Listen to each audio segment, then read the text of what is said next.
Now, from booking taxis to online banking, there's an app for everything. But how about one for booking an imam? ImamConnect claims to be the world's first online platform for Muslim services. Spanning 4 continents, it directly connects imams from both Sunni and Shia sects to Muslims without the need to use a mosque. Well, Nalina Silva-Thangson has more. After months of lockdown, religious spaces like mosques have been welcoming back followers. But with strict social distancing measures in place, it's not been easy.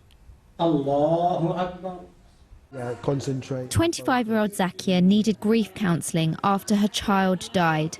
I have a mosque that I go to regularly, but again, if I had contacted them and said I need help with this service, it would have been kind of like a waiting game. I'd say about 15 minutes, like. She used ImamConnect and found Imam Rakeen.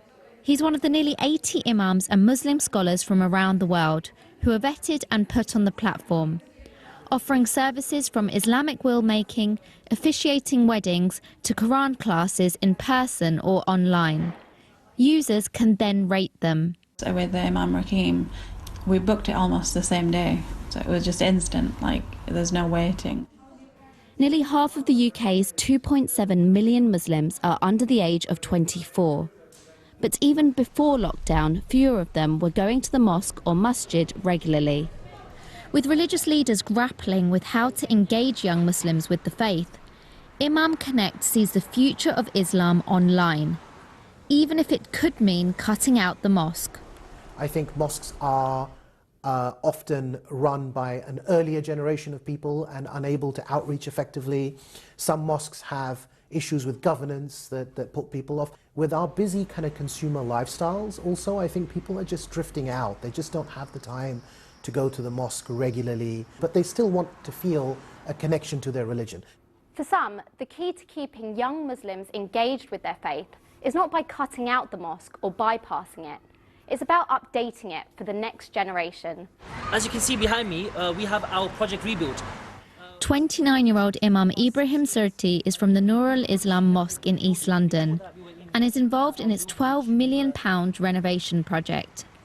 So in the new building, we'll have a gym, we'll have a cafe, we'll have a library, we'll have an entire hall. You see, in Islam, we have this notion where you should be connected to the masjid, where everything is just connected to internet. That's where there's an issue. Spirituality is definitely lacking in that. While he may not be convinced by the power of the internet, increasing competition online means mosques may have to work harder to stay relevant to young Muslims. Nalini Sivadathan, BBC News. Well, you can speak now to Aisha Zaman, who is an ImamConnect service user, and Kizar Mohammed, who's from the East London Mosque and London Muslim Centre. Thank you both for joining us. Aisha, first of all, I suppose, particularly if you're trying to get young people to get to the mosque, this was an obvious solution. For myself as a user, personally, I would go to the mosque for some reasons, and I would use a service like this for different reasons. Under a mosque, I don't think you can find all the expertise that sometimes is needed in kind of your spiritual growth or even your professional growth or personal growth as well. So I think it's great to have both options for any age group, really, not just the youth, to have the mosque and online services like this. And Kizar, what are your thoughts about ImamConnect? Well, I think, you know what, I think it's a really good service. In all honesty, me working here at the East London Mosque, we've built quite a large centre that is the centre of our community, really, and it offers a variety of services, many of which were included in the app. But what we must remember is many mosques aren't like this. Many mosques that were established, many years ago, when the first wave of immigrants did come to this country, or subsequent generations after that, they built the mosque as a house of prayer and with prayer facilities and Islamic education alone in mind. But many mosques don't have facilities for such as counseling and such as personal growth and development. So something like this, I think it's a really good thing. And I think one thing that people also forget is that with COVID-19 is also there's some economic uncertainty.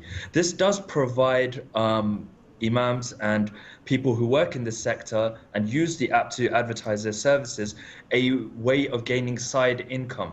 The downside to that is, though, possibly mosques will see a reduction of use in their services if more people can access this app easily.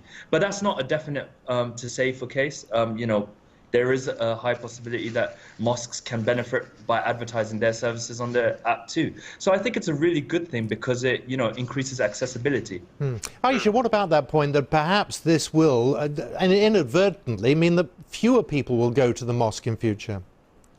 I don't think so necessarily, because if anything, to be able to enhance kind of your understanding of who you are and identity, I find the services available on ImamConnect strengthens identity to then help you feel more in the need of going to a mosque in a community. It could be a stepping stone to bring people closer to a mosque, that people who feel they aren't ready to have that community integrated kind of faith in their life. Well, is there an accessibility issue then with mosques? I think with many places of worship, not just mosques, there's these whole demographics. For example, working parents. Some kind of places of worship are open only certain hours or certain days of the week. So, and also kind of disability as well. So it's not just mosques, but a lot of faith group places of worship. There is kind of a demographic that may not have access to it. And Kizar, a lot of people will say, well, with so much about tradition and culture, it's about time the digital age was taken into account here. I think definitely, and I think, you know what, with COVID-19, I think that definitely played a role in speeding that up. I think we are in the age of the internet. I think everyone agrees on that. And many mosques are run by people from the older generation who might not necessarily be as clued in on, you know, how the digitization of services works.